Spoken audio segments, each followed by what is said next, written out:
भरधाव कारचे टायर फुटले आणि कार एका हॉटेलमध्ये शिरली. या भीषण अपघातात हॉटेलमध्ये चहा पीत बसलेले दोघे जागीच ठार झाले, तर एक जण गंभीर जखमी झाला असून त्याला उपचारासाठी रुग्णालयात दाखल करण्यात आले.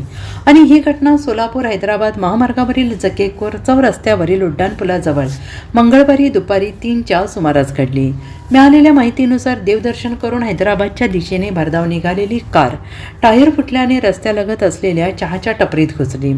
जकेकोर चौरस्ता परिसरातील उड्डाणपुलाजवळ राष्ट्रीय महामार्गालगत लिंबाच्या झाडाखाली जकेकोर येथील महादेव देडे वयवर्ष 32 यांनी पत्र्याच्या शेडमधील चहाची टपरी आहे.